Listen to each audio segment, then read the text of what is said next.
Bismillahirrahmanirrahim. Assalamualaikum warahmatullahi wabarakatuh.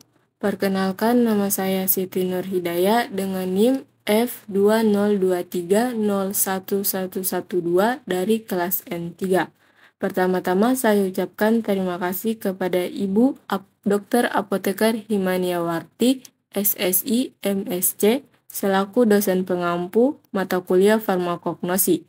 Pada kesempatan kali ini, saya akan mempresentasikan materi dengan judul Sejarah Farmakognosi. Sejarah farmakognosi. Farmakognosi telah diciptakan melalui penggabungan dua kata dalam bahasa Yunani, yaitu farmakon atau obat dan gnosis atau pengetahuan, adalah ilmu yang mempelajari obat-obatan alami. Tata nama farmakognosi pertama kali dan paling sering digunakan oleh Seidler, seorang mahasiswa kedokteran di Halle atau Saale, Jerman yang secara tegas menggunakan analitika farmakonoptika sebagai judul utama tesisnya pada tahun 1815. Selain itu, penelitian-penelitian lebih lanjut telah mengungkapkan bahwa Smith telah terlebih dahulu menggunakan istilah farmakognosis di dalam monografinya yang berjudul Landbuch der Materia Medica, yaitu catatan kuliah tentang materi medis pada tahun 1811 di Wina. Istilah materia medica adalah kata lain yang dikemukakan mula-mula oleh seorang dokter Yunani di Socorides pada abad pertama sesudah Masehi.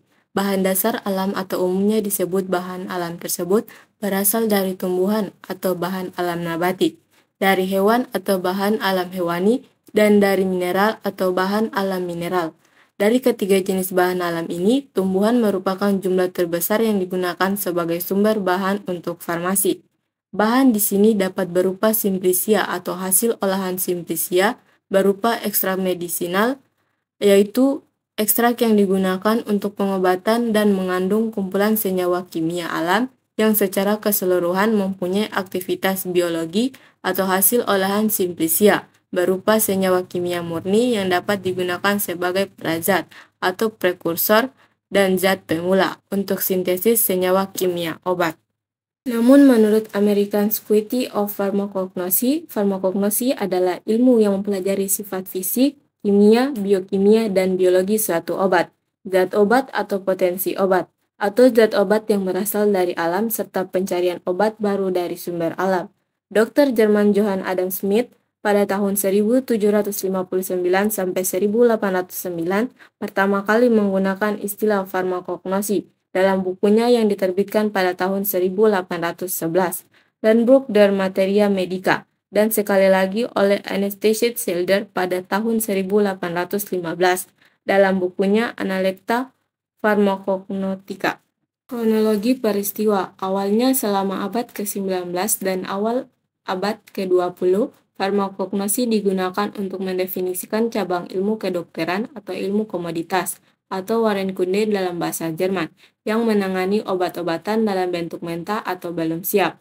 Obat kasar adalah bahan asal tumbuhan, hewan, atau mineral yang dikeringkan dan belum diolah, yang digunakan untuk pengobatan.